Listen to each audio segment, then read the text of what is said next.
Israel will not agree to a cessation of hostilities with Hamas after the horrific attacks of October 7th. Calls for a ceasefire are calls for Israel to surrender to Hamas, to surrender to terrorism, to surrender to barbarism. That will not happen. Good evening, I'm Jake Ward, in for Gadi Schwartz. Israeli Prime Minister Benjamin Netanyahu did not mince words today when he emphatically rejected calls for a ceasefire. For days now, the United Nations has called for that ceasefire, but Netanyahu was defiant in saying that it will not happen. He said that Israel was going out of its way to prevent civilian casualties, but he also said this. Since October 7th, Israel has been at war. Israel did not start this war. Israel did not want this war, but Israel will win this war.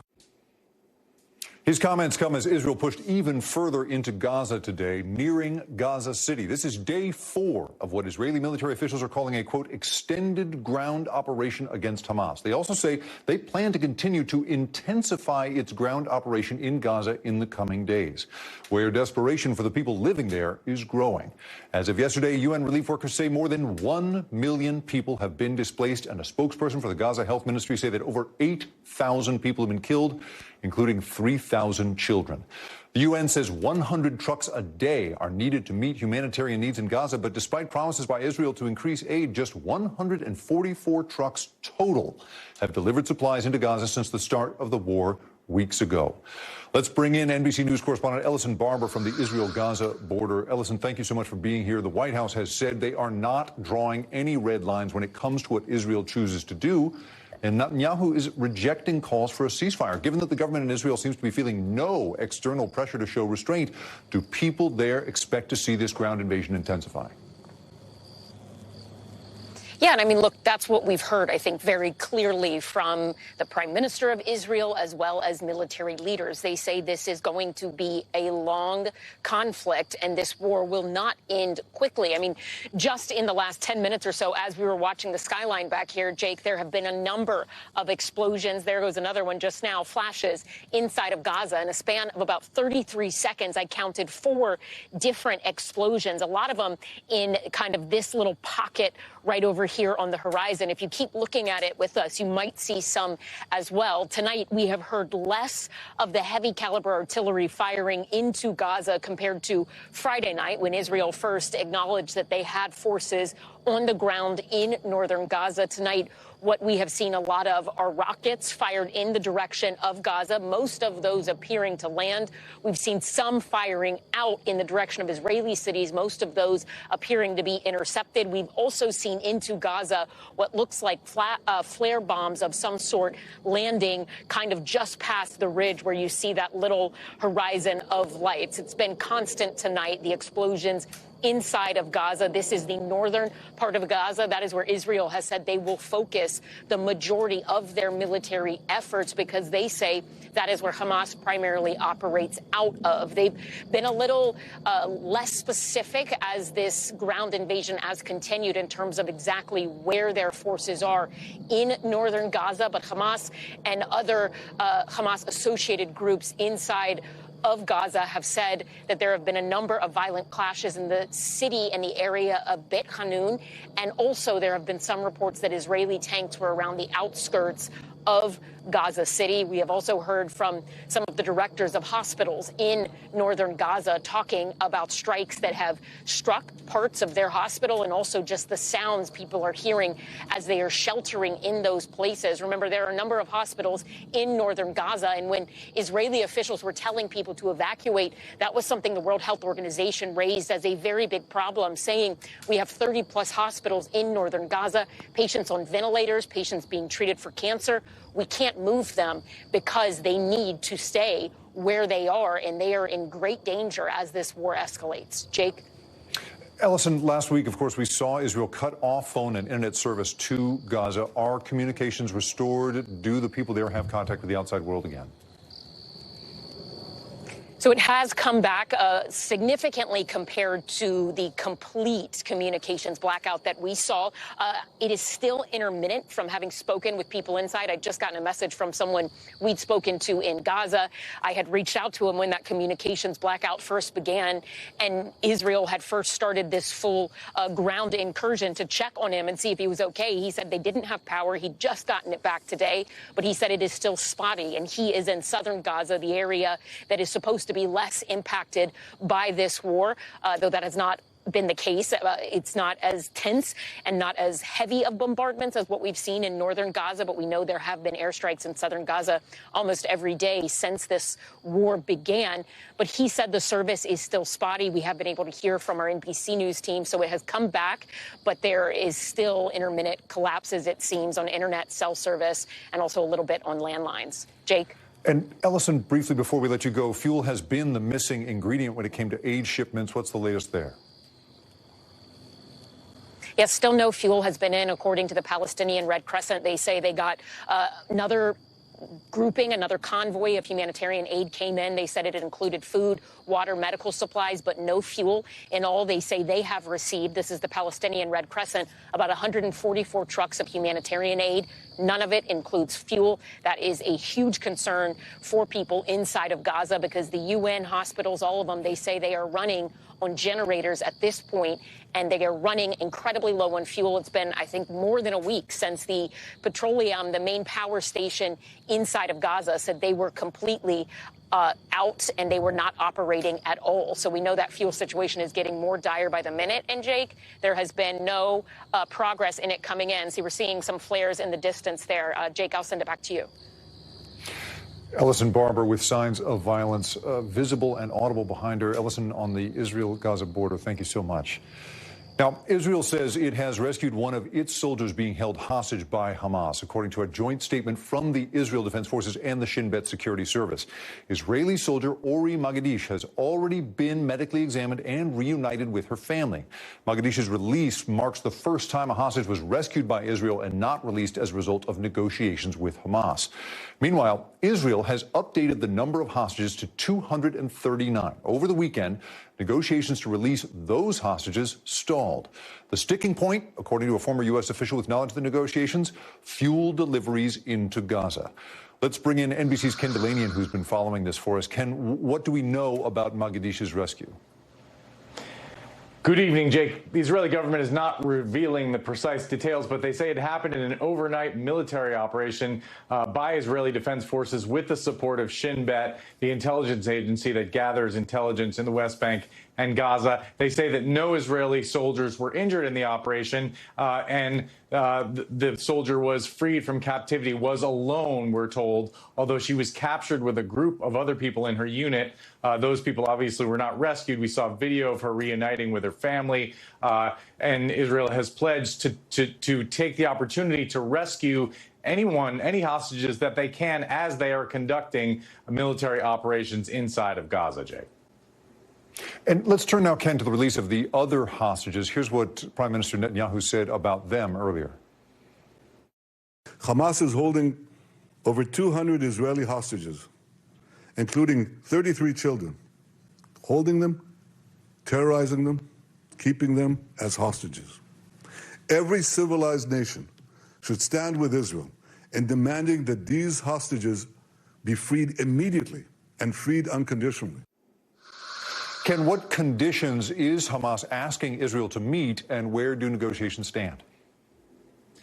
Well, Jake, what we were told over the weekend by a former U.S. official, briefed on the talks, some diplomats and others, is that there appeared to be, they were getting close to a breakthrough at the end of the week, they thought, and there was some talk of Hamas releasing a large number of civilian hostages, but those talks fell apart on Friday over the issue of fuel deliveries. Hamas was insisting that there be fuel allowed in. As you heard from Ellison there, it's not right now, and there's dire shortages. And the American government had expressed a willingness to allow that to happen, but Israel was simply unwilling to do that. And so from what we're told now, the talks are in an impasse. Not that they are completely, they've completely ceased, but that there isn't a lot of hope right now. And particularly as the ground incursion steps up, there is sort of less hope that these talks could be fruitful, Jake.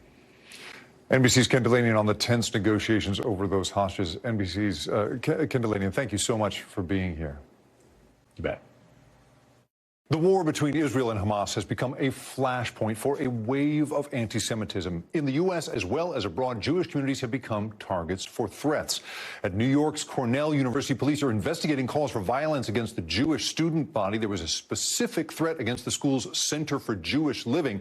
The posts were made on a website not affiliated with the school, and the FBI has been looped into the investigation into who may be responsible. We're learning tonight that a Las Vegas man has been charged for allegedly leaving a series of anti-Semitic voicemails at the office of Senator Jackie Rosen. The suspect, John Anthony Miller, was arrested on Thursday. According to court documents, Miller threatened the senator and her family. Rosen is Jewish and served as president of her synagogue in Nevada before running for office. In Russia, dozens of people rushed an airplane arriving from Tel Aviv, the mob carrying anti-Semitic signs and chanting that they were looking for Jewish people. The region is predominantly Muslim. The local Ministry of Health says more than 20 people were hurt, 60 people have been arrested, the whole scene, and the response from Russian leadership is drawing criticism from the White House. The West had nothing to do with this. This is just hate, bigotry, and intimidation, pure and simple.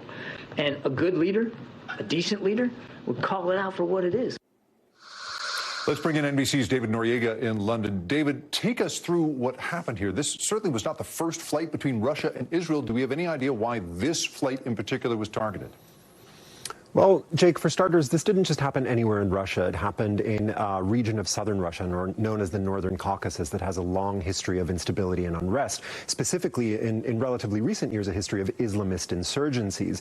The other factor to consider is that in the hours leading up to this riot, there was some activity on social media, specifically on Telegram, where some channels specifically pointed out, identified this individual plane that was landing from Tel Aviv and encouraged people to go to the airport and look for the people that were on that plane.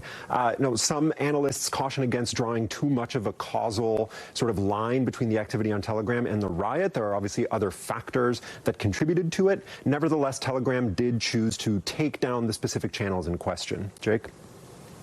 You heard there, David, what the White House had to say. They were calling out the Russian government. How is the government reacting at this hour? So on the one hand, the Kremlin made an effort to show that it was taking this incident seriously. Pretty swiftly, they moved to arrest 60 people that they say were involved in the riots. They say they've identified a total of 150 people who participated. Putin called a pretty high-level meeting of security officials and government ministers. On the other hand, Putin is going to great lengths to try to deflect responsibility and blame away from his own government. Specifically, he has claimed repeatedly that Ukraine and Western, including U.S. intelligence agencies, sort of coordinated or instigated this violence from abroad. Both the U.S. and Ukraine have denied those assertions. And David, what about the Jewish community in Russia? You mentioned that this took place in a predominantly Muslim portion of the country. It has a long cultural history as a nation, though, of close ties to Israel. What has the response been in the Russian Jewish community? That's right. Jews in Russia have responded to this incident with horror and shock, as have Jews all over the world. Many people have been describing this as an attempted pogrom. There was a statement by a prominent rabbi in Russia, the president of Russia's Federation of Jewish Communities, where he called for harsh punishment against the rioters and said, quote, that this incident undermined the basic foundations of our multicultural and multinational state. Now, this sort of goes to one of the reasons this is politically very challenging for Putin. It is true that the Russian Federation is a very large, very multi-ethnic state. Putin has always presented himself as a sort of unifier of that country. The fact that this conflict is now coming home to inside of Russia's border, and Putin is going to have to manage the tension between these different communities, all of which consider themselves on one level or another Russian, is going to be a serious challenge for Putin. And I think it's, again, one of the reasons that at least many analysts think he's trying so eagerly to deflect attention and blame away from himself. Jake? David Noriega for us in London tonight. David, thank you. An Illinois landlord accused in the deadly stabbing of a 6-year-old Palestinian-American boy pleaded not guilty today to murder, attempted murder, and hate crime charges. Prosecutors say 71-year-old Joseph Shuba became obsessed with the war between Israel and Hamas before allegedly targeting Wadea El-Fayoume and his mother, Hanan Shaheen, earlier this month because of their Muslim faith. Wadea's mother was also stabbed during the attack, but she survived. She is still recovering. NBC News correspondent Maggie Vespa joins me now. Maggie, how did today's arraignment go, and what happens next? So, Jake, what happens next, as you know, basically is going to be, from what we can tell, a long, drawn-out criminal proceeding, starting with this not guilty plea that was entered today. Joseph Shuba's plea to 8 felony counts, including first-degree murder and, again, hate crime charges. As you said, that plea comes despite what prosecutors have basically described as this mountain of evidence they have against the 71-year-old suburban Chicago landlord, saying that his own wife, Shuba's own wife, told prosecutors that he was an angry man who had become obsessed with the war in Israel and angry about the Hamas attacks. And then, of course, Wadea's mother said that it was indeed her landlord who attacked her and killed her son. So that being said, here we have this plea today. He's pleading not guilty. Shuba's defense attorney spoke to reporters afterward, kind of explaining the rationale behind this plea. Here's what he said. Take a listen. We're in the process of conducting our own investigation.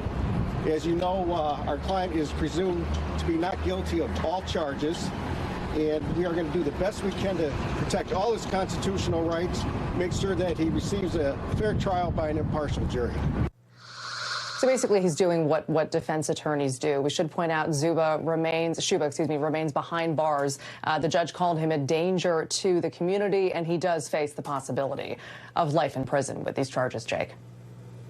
And the mother, of course, who survived this stabbing and continues her recovery, I mean, how is she? I cannot imagine the effect this must have had on the family. What are you hearing from them? Yeah, so basically we're hearing, and just, to clarify for people who don't remember, because the boy was stabbed, Wadea was stabbed 26 times. His mother, authorities say, was stabbed 12 times. So she was hospitalized. She recovered from the attack. She's since been released from the hospital, according to family and according to the Council on American Islamic Relations. She has really only spoken briefly, mostly through written statements that come out through CARE. In one of those statements, she just asked the public to pray for peace. And then in just a really heartbreaking portion of that statement, she was asked, according to CARE executives, to describe her son, and she just briefly described 6-year-old Wadea as, quote, my best friend. So we're just getting glimpses into how difficult, how horrific, physically, mentally, emotionally, all of the above this has to be for her and for the entire family, Jake. It is absolutely unimaginable. Of course, it's been more than 3 weeks since the Israel-Hamas conflict started. Anti-Semitism has, of course, been of enormous concern here in the U.S. in that time. But right. What are we seeing when it comes to anti-Muslim sentiment in the United States? Yeah, we're seeing the alarm sounded in a very similar way. Basically, and we should point out, we went, for instance, just days after this attack here in suburban Chicago to Wadea's funeral. There was a huge police presence there. We went a couple days later to a vigil for the boy and his family. Again, a huge law enforcement presence there. And then CARE kind of releasing numbers similar to what we're seeing from the Anti-Defamation League and speaking to anti-Semitism in this country. You can see 774 complaints of reported bias against the Muslim community nationwide just since the attacks happened. So they are also tracking these incidents. They're also tracking the hate that this community is facing. And they say similarly, frighteningly, it is also on the rise. Jake. Maggie Vespa tracking a tragic story for us tonight. Maggie, thank you so much. Still ahead on this Monday, ready to roll once again. The tentative agreement that should get all GM plants up and running. The gains made by the UAW after that union went on strike more than 6 weeks ago. Welcome back. Here are some of the other headlines we're watching tonight. Police arrested a man in connection with a mass shooting in Florida that killed 2 people and injured 18 over the weekend. 22-year-old Tyrell Stephen Phillips was charged with second-degree murder and appeared in front of a judge this morning. Police say the shooting took place after a dispute between 2 groups got out of control. A lawsuit to bar former President Donald Trump from the 2024 ballot begins in a Denver court. It focuses on Trump's role in the January 6th, 2021 attack on the Capitol, claiming he violated his oath of office. Similar legal challenges are underway in Minnesota, New Hampshire, Arizona, and Michigan. The federal trial of a former police officer involved in the death of Breonna Taylor also began today. Brett Hankinson is charged with violating the civil rights of Taylor during a 2020 raid in Louisville when officers killed Taylor in her apartment. This is actually Hankinson's second trial for the shooting. He was acquitted in a state trial last year. The Biden administration revealed a plan to combat anti-Semitism on college campuses.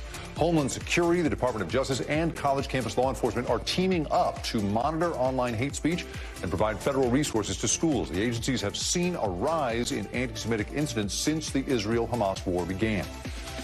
And Panera Bread says it added detailed warnings about its caffeinated charged lemonade.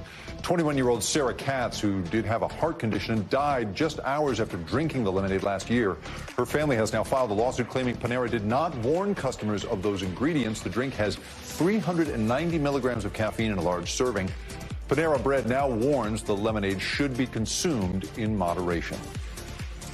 A tense day in court for FTX founder Sam Bankman-Fried. He took the stand again for his cross-examination. Prosecutors used exhibits of Bankman-Fried's own words, like public statements and online posts, to dispute his answers. His trial is expected to wrap later this week, where he has pleaded not guilty to charges of wire fraud, securities fraud, and money laundering. He is facing decades in prison if found guilty. CNBC's Kate Rooney joins me now with a look at today's big moments in court. Kate? Today's cross-examination was all about questioning Sam Bankman-Fried's credibility. The prosecution laid out multiple inconsistencies, times when crypto founder was saying one thing in public and then something completely different behind closed doors. The government attorneys pulled up multiple news articles. They actually pointed to a CNBC interview that I did with Sam Bankman-Fried, where he told me there were no conflicts of interest between his hedge fund and his crypto exchange. That flies in the face of what we have heard in this trial in the last few weeks here. There was Bloomberg article, Financial Times. There was even a moment where the prosecution walked up to the stand and gave Sam Bankman-Fried a copy of a book that was written recently about the crypto collapse, had him flipping through pages to where he was actually quoted. Bankman-Fried said that he couldn't recall saying some of the things that he was quoted as saying. The prosecution also went through what he said under oath to Congress. There was this especially cringeworthy moment when he was asked directly about his private messages with a journalist, where he said, I'm paraphrasing, F regulators. That was after he was lobbying for regulation and crypto regulation in Washington, D.C. He also called crypto traders, or some crypto traders, also paraphrasing here, dumb mother effers. He read that out loud in the courtroom. They introduced tweets as well in which he assures customers that assets on FTX were fine, but behind the scenes, government prosecutors showed using Google metadata that he had seen certain financial documents unveiling a multi-billion-dollar hole in his crypto company. He did seem aggravated at times today. He was dodging questions, not answering questions directly. He was scolded by the judge at one point, who said, look, can you just answer the question? He seemed frustrated. The cross-examination that continues tomorrow could go to a jury by the end of this week. Kate Rooney for CNBC Business News in Lower Manhattan. Thank you, Kate. Big news out of Detroit. 6 weeks and 45,000 employees later, all signs suggest the United Auto Workers strike may be over. Just hours ago, the union announced that it struck a tentative deal with General Motors. GM was the last of the big three car companies to reach an agreement. Here is how Biden reacted to the news. I applaud the UAW and the leaders of the automobile companies for agreeing that all the workers on strike and all those who were walking the picket lines on behalf of the UAW, brothers and sisters, can go back to work immediately, even before the vote is taken. NBC's Jesse Kirsch is outside a Stellantis plant in Ohio with the latest. Jesse? Today marked day 46 in the UAW strike against the Big Three, and with that date came the third and final announcement of a tentative agreement between the UAW and one of the automakers. Last week, it was Ford and Stellantis coming to terms with the UAW on a tentative agreement. And then today, the union announced that it has also reached a tentative agreement with General Motors. All three deals, according to the union, all three of these tentative deals include 25% base wage increases through April 2028, cost of living allowances, and better retirement benefits. This is welcome news to workers like a gentleman I spoke with earlier, Will Prohaska, who says that he has had to resort to buying expired canned food to feed his family, including 2 young children, over the last month plus, during which he has been striking at this Stellantis facility outside of Cleveland. Here's part of what he shared with me earlier. This is a life-changing in a way because, like I said, it helps me and my family get by and not have to worry or struggle or have the stress on top of your head of trying to make do for the month. And it's just great. Now, the rank-and-file members of the UAW at the Big Three will have to vote on if they want to ratify these tentative agreements. But the union is telling the roughly 50,000 workers who have been striking to return to the job. We met Mr. Prohaska as he was on his way to work here outside of Cleveland earlier today. So these are not finalized agreements yet, but obviously this appears to be a very positive sign and appears to have the finish line in sight. But there are additional labor costs that come with these increased wages, for example. So the question remains how those costs are potentially passed on. That could mean potentially higher sticker prices when you're shopping for a new car at a dealership. So that's something we will be keeping an eye on. President Biden, who you'll remember, made history by joining a UAW picket line, gave the thumbs up to these agreements today. And this brings potentially to a conclusion something that has been a focal point amongst labor headlines in recent weeks. More than 6 weeks later, again, tentative agreements reached with all of the Big Three and the UAW. We will be watching closely to see these tentative agreements potentially becoming finalized in the days and weeks ahead. Back to you. Jesse Kirsch for us in Detroit. Jesse, thank you. Coming up, a police chase sends an officer tumbling 30 feet into a canyon. We'll bring you out west for that story. Plus, a mystery unfolding at a Colorado amusement park. A man found dead with multiple weapons. The questions being raised about what he may have been planning. But first, you got to see this. An unexpected customer hurried to join the lunch rush at a Wisconsin restaurant, crashing through the window. A deer startled a group of lunching middle schoolers on a field trip. As the students ran off, I'm sorry to laugh, but middle schoolers scattering, that's fantastic. As the students ran off, he made a beeline to the back of the restaurant. You see him flip-flopping through the kitchen like a furry, four-legged health inspector. That guy likes berries on his pancakes. The deer was quickly ushered out by an employee, and no one was hurt. In honor of the deer's surprise visit, the restaurant welcomed customers back the next day with a $2 mac and cheese special. We'll be right back.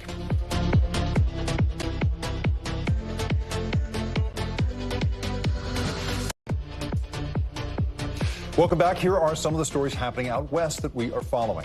A Colorado Springs police officer is recovering tonight after falling 30 feet into Red Rock Canyon. Colorado Springs PD says the officer was chasing a suspect last week when both men tumbled during the arrest. The department also says the suspect took off while the officer was taken to a nearby hospital. California's assault weapons ban will remain in effect, at least for now. That's because over the weekend, the Ninth Circuit Court of Appeals ruled as much by granting a stay. That means the law will be left intact, while the state's attorney general appeals a lower court's decision saying the 30-year-old law is unconstitutional. Now to an NBC News exclusive. A mother in Mississippi searching for her missing son learns he had been struck and killed by a police car. But the worst part of all, this is nobody told her what happened to her boy for 6 months. NBC's Blaine Alexander has the story and what the family is now demanding. The last time Betterstein Wade saw her son Dexter, the two had an argument and he left the house. But 3 days later, when her 37-year-old still hadn't come home, she knew something was wrong. He's never disappeared like that. He never disappeared like that. He never. Within 2 weeks, she filed a police report. For months, her calls to police got the same response, no update. Help me understand what that time was like for you. That time was horrible. You would lay in your bed. You would think he might have been out there suffering. Somebody might have had him, tortured him. You just want that call to say, Mom, I'm all right. I'm all right. All you want to do is see your child. Then, in August, nearly 6 months after Dexter went missing, an investigator finally told her Dexter had been hit and killed by an off-duty Jackson police officer while crossing a highway. It had happened less than an hour after he left home that day in March. Then another bombshell. Dexter had already been buried in an unmarked grave behind the county jail. The only sign, a pole with the number 672. Dexter, I tried to find you, and I couldn't. I'm sorry, baby. I'm sorry you're here. You saw buzzards circling, and you're talking about a frightening thought. Did they even put him in a wood box? Or did they just put him in a body bag and drop him in the ground? Jackson police have not responded to NBC's request for comment. According to the coroner's office, an investigator identified Dexter and shared contact information for his mother with police. But she says she never received a call.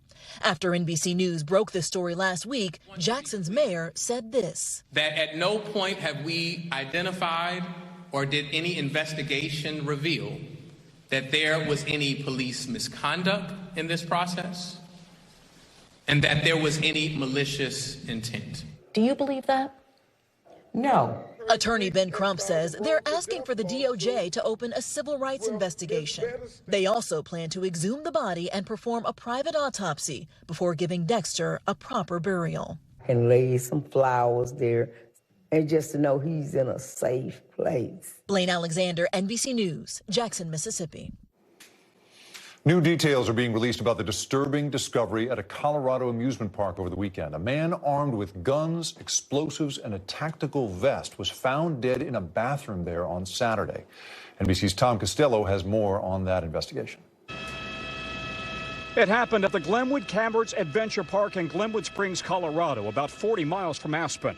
The Garfield County Sheriff says park employees discovered the body of a 20-year-old man in the ladies' restroom as they prepared to open on Saturday.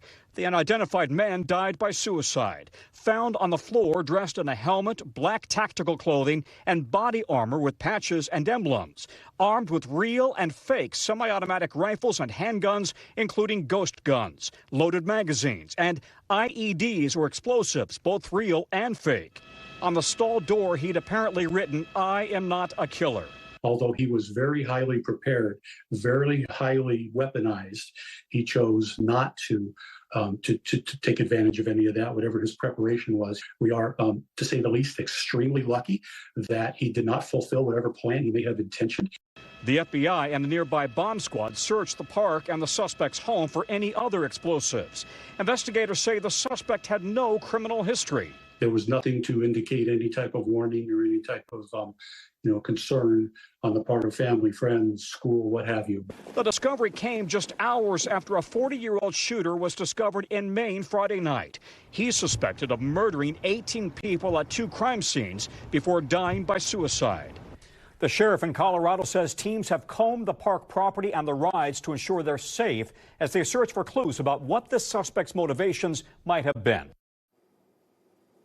Still ahead this hour, thousands of hospital beds and 24 operating rooms deep underground. We're going inside the world's largest subterranean hospital next. Stay tuned.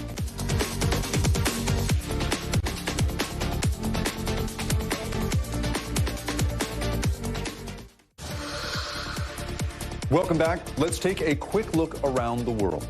12 people, including a baby, were killed in a small plane crash in Brazil's Amazon region yesterday. Officials say the plane crashed shortly after takeoff and burst into flames. This is the second deadly plane crash in Brazil in less than 2 months. 14 people died in that earlier one. Authorities have promised an investigation. Today, FIFA, soccer's world governing body, banned Spanish former soccer chief Luis Rubiales for 3 years. The ban comes after he forcibly kissed a player following the Women's World Cup final in August. In a post on X, Rubiales says he plans to fight FIFA's decision. Duran Vandersloot is being sent back to Peru after his confession to killing Natalie Holloway in Aruba back in 2005. He is being sent to Peru to serve out his sentence for killing a woman there. He will be transferred tomorrow after a flight today was postponed, according to Interpol. Vandersloot was briefly extradited to the U.S. to face charges linked to Holloway's disappearance when he admitted to killing Holloway as part of a guilty plea. More than 20,000 people marched through Johannesburg, South Africa over the weekend to show support for Africa's LGBTQ communities. The protest comes after Uganda introduced one of the world's harshest anti-gay laws earlier this year, which in some cases includes the death penalty. South Africa is the only African country to have legalized same-sex marriage. Threats against Israel's northern front are growing. And if those threats become a reality, the country is going to need a fully functioning hospital. That's why Israel is prepared to move doctors, nurses, and patients to the world's largest underground hospital located beneath Haifa. NBC's Josh Letterman takes us inside this incredible structure. Hey, Jake, there's been a lot of talk about whether Israel's war with Hamas might spiral, with other militant groups like Hezbollah and Lebanon joining the fight. Israel's archenemy, Iran, has even threatened to launch missiles directly at Haifa, the third largest city. And that has Israel preparing for every scenario. From the outside, this hospital in the northern Israeli city of Haifa looks like any other. Patients, doctors, and ambulances on the move. But buried deep underground is an entire second hospital, Israel's backup in case things go from bad to worse. As Israel's war with Hamas rages, Dr. Michael Halberthal takes me to the world's largest subterranean hospital. A 3-story bunker spanning more than 10 football fields with 2,000 hospital beds, a level 1 trauma center, and 24 operating rooms, even oncology and pediatrics units. What is the worst case scenario that this facility was built for? So the best case scenario is a military confrontation. The scenario is that we have to give solution for 50 days with missiles falling around us every 4 minutes. It's not a made-up scenario. During Israel's last war with Lebanon in 2006, some 70 rockets fell within about 300 feet of this hospital, the building literally shaking while patients were inside. After the war, Israel decided it needed a hospital impervious to attack and started digging, pumping out 70 billion gallons of water from the ground and filling it with 7,000 tons of steel and 3 million cubic feet of bomb-proof concrete. In peacetime, this is a parking lot for up to 1,500 vehicles. But check this out. They have built into the walls and the ceiling everything you'd have in a full-fledged hospital, including electricity and even oxygen. Each set of 3 parking spaces can fit 8 hospital beds. With Israel now at war, the cars have all been moved out, and this hospital is ready. And the only thing left us to do is to bring the patient down over here. So you're now in high alert, ready for war here. Exactly. The first patients have already arrived. Adir Enmakas is 6 with end-stage renal failure. He needs dialysis 6 days a week, war or not. Do you feel safer knowing that if this hospital came under rocket attack, you would be safe underneath the ground? Unequivocal, Adir's mom says. We feel better now. She tells me that if, God forbid, Hezbollah rockets rain down on this hospital in the middle of dialysis treatment, they'd have no way to safely escape. Dr. Halberthal shows me the command center. In a crisis, EMS, police, and the military's home front command are all in one room. When you pick up that red phone, who's on the other line? So the Army headquarters. And if Israel is attacked by chemical or biological weapons? We can be here, 8,000 people, without any help from the outside for 3 days. All the oxygen, electricity, water, food. If a second war front does break out on Israel's northern border, the worst of the wounded will be brought here to be treated underground. Israel's doctors hoping that day will never come. What does it say about what this country faces that you even have to have a facility like this? Obviously, we all wish that we had peace. And Jake, we should point out there's nothing like this in Gaza. There's no underground fortified hospital that can withstand airstrikes. And the few hospitals that remain open there are quickly running out of electricity. Doctors on both sides of the border doing everything they can to save lives with the resources that they have, Jake. Josh Letterman for us. Josh, thank you. Now, before we go, it is time for the future of everything. The Biden administration takes a major step into AI regulation, but can the ambitious rules really be enforced? Our expert weighs in on the hits and misses next.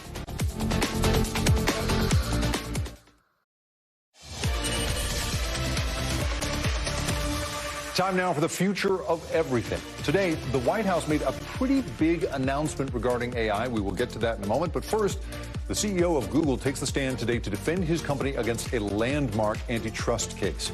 The Justice Department is trying to prove Google illegally used its monopoly power to maintain its search engine dominance. CEO Sundar Pichai defended the company's choices in making its search engine the default on web browsers and smartphones. The last time a case of this magnitude went to federal court was in 1998 against Microsoft. And in Denver, 911 callers can now live stream videos to dispatchers. Callers will receive a text message prompting them to live stream video to emergency services, which can help dispatchers adequately prepare for situations and help those who cannot speak during an emergency.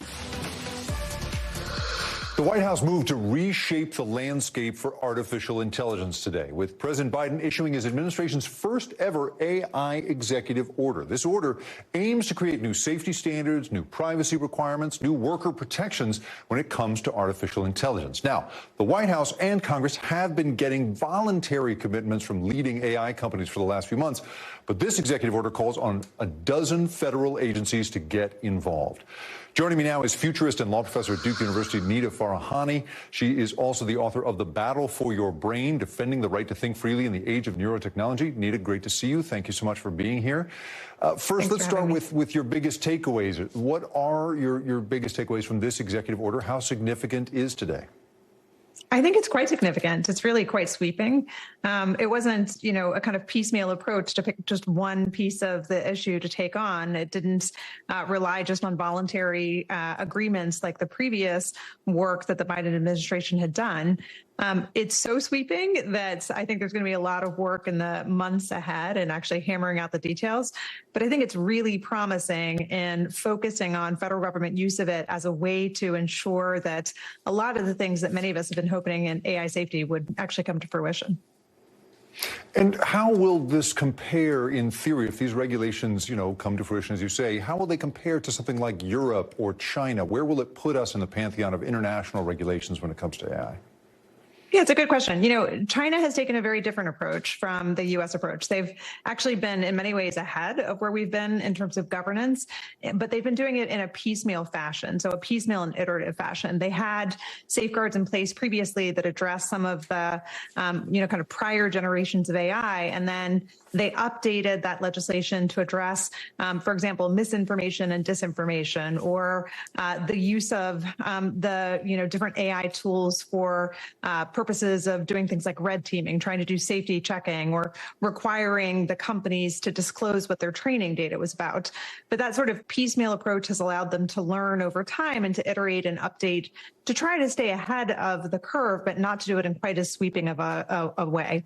Europe, by contrast, with their big European AI Act, have been working, again, in a very sweeping way. It's interesting because I think a lot of the focus of what this set of issues are that are addressed in the EO and the executive order really look at issues from a national security perspective, whereas the EU AI Act does less so. So I think they're different. I think they'll be complementary. And as the different companies kind of race to keep up with the regulations that vary by country, I think what we're going to start to see is that this piecemeal approach actually leads to a lot of the global changes that we're hoping to see in terms of introducing safety into these models. And in terms of the way in which this executive order directs all these different agencies to get involved, right? The FTC has to look at consumer harms, and Commerce has to look at verification and watermarking. I have to say, I didn't understand, looking at it, what the penalties might be. What teeth does this have? What do we know about enforcement when it comes to this order? Yeah, I mean, it's a great question. I think that's part of what's going to have to be spelled out by each of these different agencies to whom the different directives are actually issued. So, for example, NIST, the kind of standard setting organization, is tasked with setting a number of standards to safeguard and govern, or the Commerce Department is tasked with specific directives. Likewise, FTC.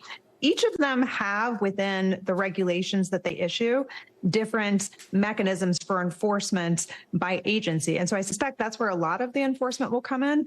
But I think this is one of those things where more time will tell. It's an incredibly ambitious executive order. It really introduces some promising features like trying to make sure that there's safety testing before models are deployed by the federal government and before they're unleashed to consumers. But making sure that there's actually teeth, to your point, I think is going to be really critical as the regulations start to unfold that support the executive order. And Nita, obviously, there's so much that regulators are sort of doing to kind of scramble and catch up with what has already been released. You have written about the need to enshrine entirely new rights because you've been looking over the horizon for so long. What for you is missing when it comes to AI enforcement? What would you like to see next that should have been in an order like today's? Yeah, thanks for asking that. My concern is a lot of these models, whether it's prior models or the existing generative AI, interact with our brains and mental experiences in ways that really capture us, that they're engaged in a lot of cognitive shaping in ways that people don't even realize. There's ways in which people are being steered to behave in different ways. Certainly, I think a lot of the states have woken up to the harms of social media, but the harms of generative AI, which has been designed to seem like it's human, can really lead to a lot of manipulation and changes in behavior that I think are just as equally dangerous. There are some provisions in the executive order that try to do things like identify if you're interacting with AI, to put badges on it, or to do things like watermark text and images. These are important things to start to safeguard our cognitive liberty, our right to self-determination over our brains and mental experiences. But we need to do a lot more beyond that. We need to recognize an international human right to cognitive liberty, and then start to require a lot of capacity building by companies, focusing on developing cognitive freedoms rather than cognitive capture in individuals. Nita Farahani of Duke University and author of The Battle for Your Brain. Nita, thank you so much. Thanks for having me. And that does it for us tonight. I'm Jake Ward. We'll see you tomorrow. But until then, please stay tuned now. Thanks for watching. Stay updated about breaking news and top stories on the NBC News app or follow us on social media.